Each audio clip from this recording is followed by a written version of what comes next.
नमस्कार, आप देख रहे हैं 4 PM और मैं हूं अभिषेक मिश्रा। बिहार के मुख्यमंत्री नीतीश कुमार के घर पर हलचल तेज है। एक तरफ जेडीयू के अंदर खाने भी खूब हलचल है। जेडीयू के अंदर मीटिंग पर मीटिंग हो रही है। जेडीयू के आईटी सेल और प्रवक्ताओं की मीटिंग बोध गया में, पटना से 100 किलोमीटर की दूरी पर बोध गया में जेडीयू की एक बड़ी मीटिंग बुलाई गई है। और दूसरी तरफ बिहार के मुख्यमंत्री नीतीश कुमार ने आज भारतीय जनता पार्टी कोटे के मंत्रियों को बुला लिया। भारतीय जनता पार्टी के प्रदेश अध्यक्ष को अपने घर पर बुला लिया। नीतीश कुमार के सरकारी आवास एक अन्य मार्ग में भारतीय जनता पार्टी के बड़े बड़े नेता पहुंचे। सम्राट चौधरी जो बिहार के डिप्टी सीएम हैं वो पहुंचे। विजय सिन्हा जो बिहार के दूसरे डिप्टी सीएम हैं वो भी पहुंचे। बीजेपी के प्रदेश अध्यक्ष दिलीप जायसवाल, बीजेपी कोटे के मंत्री प्रेम कुमार और भारतीय जनता पार्टी कोटे के कई और मंत्री, कई और दिग्गज नेता भी पहुंचे। और जाहिर तौर पर मुख्यमंत्री आवास में हलचल तेज है और सवाल सीट शेयरिंग का है। देखिए, भारतीय जनता पार्टी के नेताओं के साथ बंद कमरे में या मुख्यमंत्री आवास के अंदर जो बैठक हुई उसमें नीतीश कुमार ने किससे क्या कहा ये तो खुलकर सामने नहीं आ सका है। और जाहिर तौर पर जो लोग इस मीटिंग में शामिल हुए हैं वो पत्ते नहीं खोलेंगे। राजनीति में होता कुछ है, बताया कुछ और जाता है। जो बात निकलकर सामने आ रही है, कई लोगों से हमने बातचीत करने की कोशिश की तो जो बात निकलकर सामने आ रही है कि देखिए, चुनाव का वक्त है और भारतीय जनता पार्टी कोटे के मंत्रियों के साथ चर्चा इसलिए भी क्योंकि बिहार में जो एनडीए सरकार का कामकाज है उसको लोगों तक पहुंचाना है। कैसे लोगों तक नीतीश कुमार की उपलब्धियां या एनडीए सरकार की जो उपलब्धियां हैं उसको बताई जाए। लेकिन दरअसल होता कुछ और है, बताया कुछ और जाता है। राजनीति में ये बहुत आम बात है। तो बिहार के मुख्यमंत्री नीतीश कुमार के घर पर आज एक अहम बैठक बीजेपी कोटे के मंत्रियों के साथ, बीजेपी के प्रदेश अध्यक्ष दिलीप जायसवाल के साथ नीतीश कुमार की हुई है। और जो चर्चा निकलकर सामने आ रही है वो चर्चा ये है कि सीट शेयरिंग को लेकर नीतीश कुमार मानने को तैयार नहीं है। सीट शेयरिंग को लेकर नीतीश कुमार नहीं मान रहे हैं और सीटों को लेकर भारतीय जनता पार्टी चाहती है कि नीतीश कुमार को कम से कम सीटों पर लाया जाए। नीतीश कुमार को 100 सीटें या 105 सीटों तक मनाया जाए। लेकिन दूसरी तरफ बिहार के मुख्यमंत्री नीतीश कुमार 115 122 सीटों पर चुनाव लड़ना चाहते हैं। देखिए, हमने आपको एक दिन पहले भी जानकारी दी थी, इससे पहले भी जानकारी दी थी कि कैसे जेडीयू के, माफ कीजिएगा, बीजेपी के बड़े नेता, केंद्रीय गृह राज्य मंत्री नित्यानंद राय और बीजेपी के कुछ और बड़े नेता बिहार के मुख्यमंत्री नीतीश कुमार से मिलने पहुंचे थे। और ये जो सारी कवायद हो रही है, डिप्टी सीएम सम्राट चौधरी मिलने पहुंचे हैं या डिप्टी सीएम सम्राट चौधरी या बीजेपी के बड़े नेताओं को नीतीश कुमार बुला रहे हैं, तो जाहिर तौर पर सीट शेयरिंग की ही चर्चा है, सीटों पर ही बातचीत है।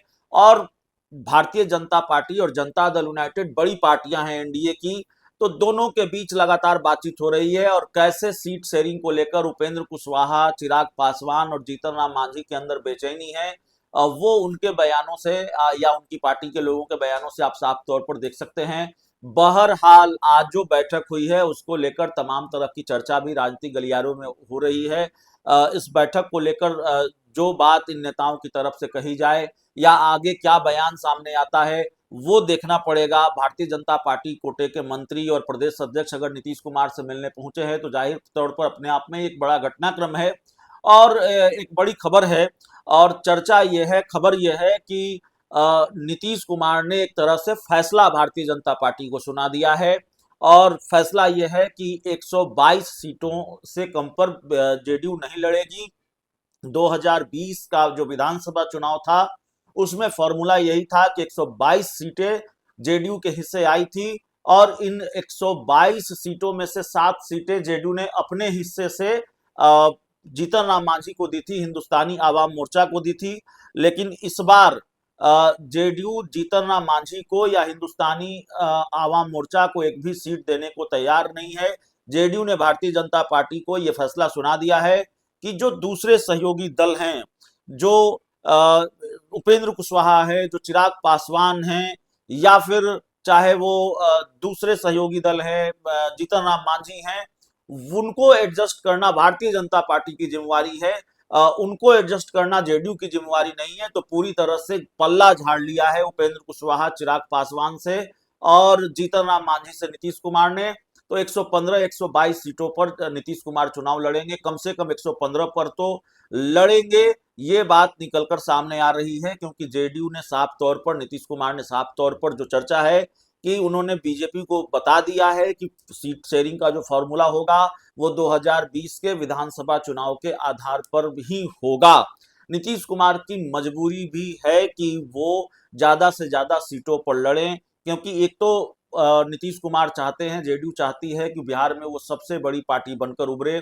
और जो स्थिति पहले थी जेडीयू की, जिस हैसियत में जेडीयू पहले रहा करती थी, सबसे बड़ी पार्टी या गठबंधन की सबसे बड़ी पार्टी, उस हैसियत में हो और जेडीयू के ज्यादा से ज्यादा विधायक, 70-80 विधायक जीत कर आए।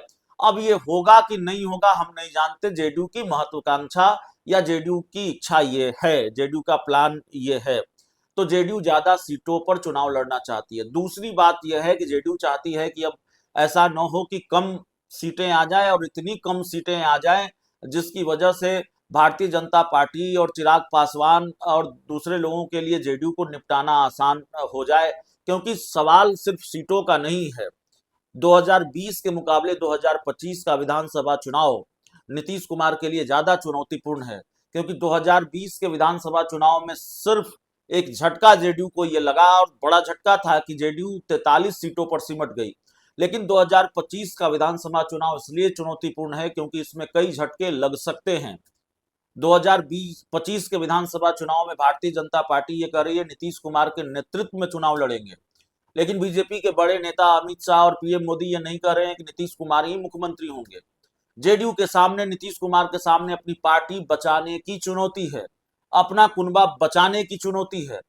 और 2025 के विधानसभा चुनाव के बाद नीतीश कुमार की पार्टी बचेगी कि नहीं बचेगी, यह भी अपने आप में बड़ा सवाल है। और भारतीय जनता पार्टी कितना बड़ा खेल करेगी, खेल करेगी, इस बात की पुरजोर गुंजाइश नजर आती है, जिसके संकेत खुद ही भारतीय जनता पार्टी ने दिए हैं अपनी चुप्पी से। गृह मंत्री अमित शाह की चुप्पी हो या पीएम मोदी की चुप्पी हो, तमाम तरह की बात है।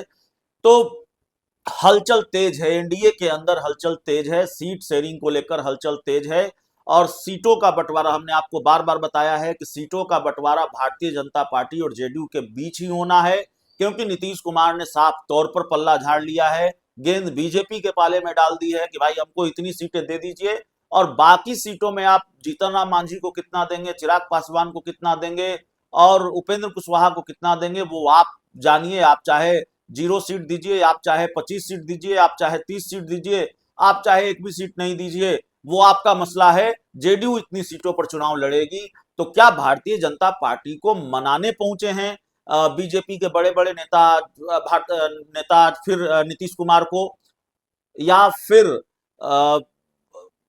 इस बैठक में कोई और चर्चा हुई है? यह भी अपने आप में बड़ा सवाल है। तो इस बैठक को लेकर कई तरह के सवाल हैं, लेकिन एक कोशिश होती रही है, लगातार हो रही है कि नीतीश कुमार मान जाएं, नीतीश कुमार को कम से कम सीटों पर मनाया जाए, 105 110 सीटों पर नीतीश कुमार को मनाया जाए।